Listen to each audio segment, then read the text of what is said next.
estamos de volta com o seu programa Estilo de Vida e vamos continuar o nosso bate-papo sobre alergia medicamentosa. Doutora, tem pergunta agora dos nossos telespectadores via WhatsApp.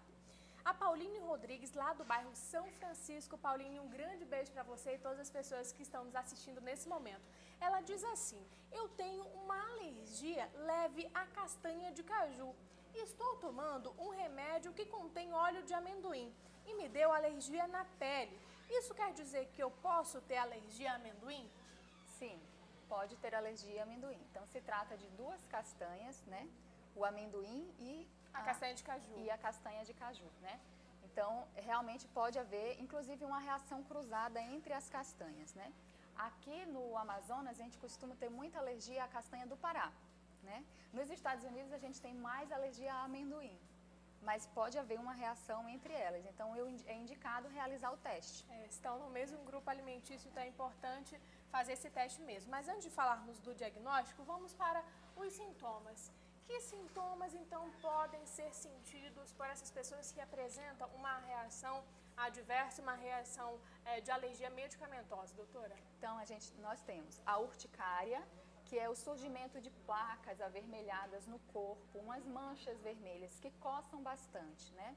A coceira na pele ou nos olhos, que é bastante comum, junto com o inchaço das pálpebras, né? E dos lábios também. Então, inchaço dos lábios, da língua, da face de uma forma geral, é uma manifestação de alergia.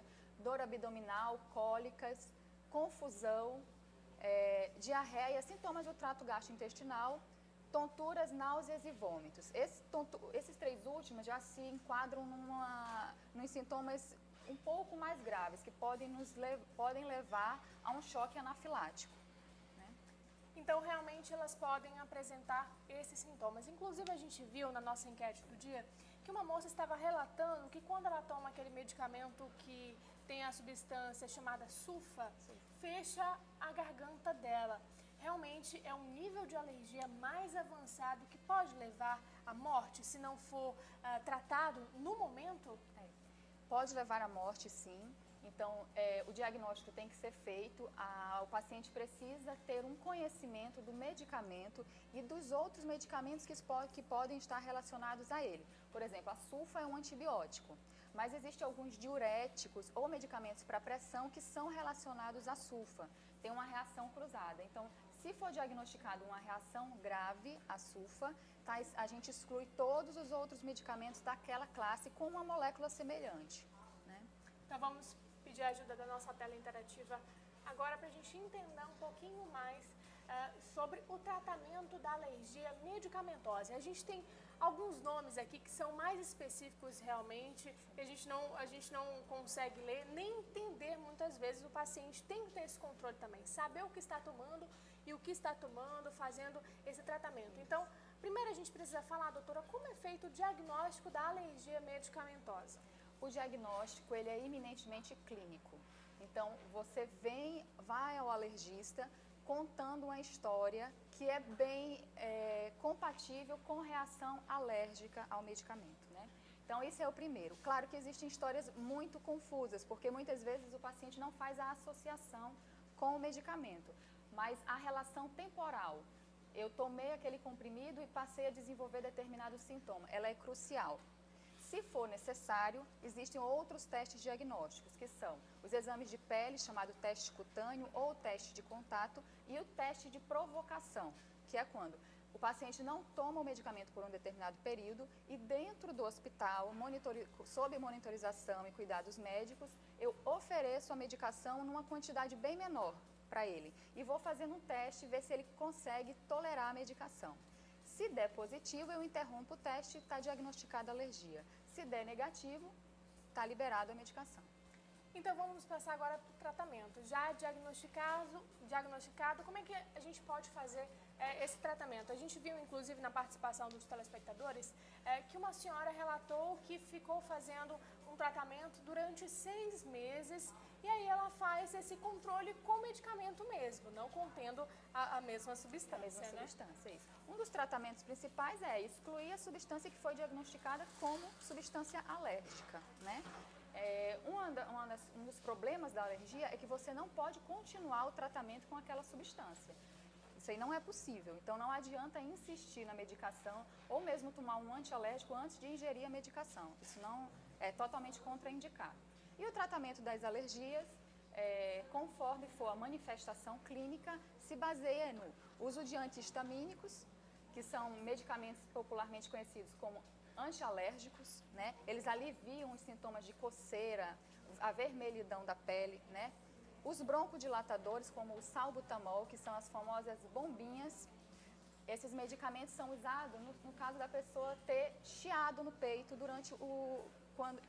como uma manifestação de alergia. Como se fosse uma asma. Como uma asma, exatamente. É um medicamento para asma. Então, são os broncodilatadores ou bombinhas, né?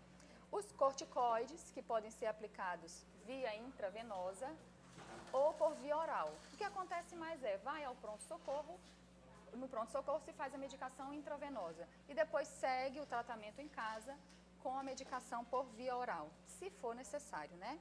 E nos casos mais graves, quando tem esse fechamento da glote, que o paciente é incapaz de respirar, né? Ou queda da pressão, com outros sintomas, tontura, ou mesmo rouquidão, que é um dos sintomas que começam, o paciente fica rouco. E aí depois vem o inchaço da glote. Que é o início do estágio, realmente. É o início, que é com a injeção de adrenalina.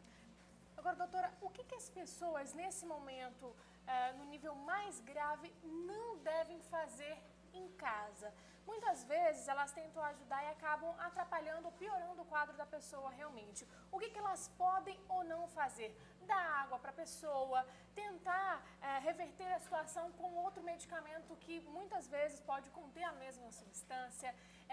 Nesses casos de fechar a glote, que implica aí totalmente no sistema respiratório e pode ocasionar até a morte, o que a gente deve fazer nesse momento? A principal é ir ao pronto-socorro, procurar o tratamento de emergência, porque esses sintomas eles vão ser revertidos com a injeção de adrenalina.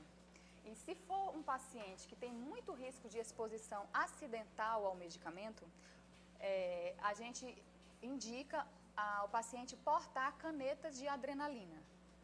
Então, em situações especiais, o paciente anda com a adrenalina. Como se fosse um diabético que anda com uma caneta ou outra substância. A caneta é bem parecida, existe um treinamento para identificar os sintomas, mas se o paciente for de risco, está indicado. Levar o medicamento também ajuda muito, né, doutora? O principal é levar a identificação.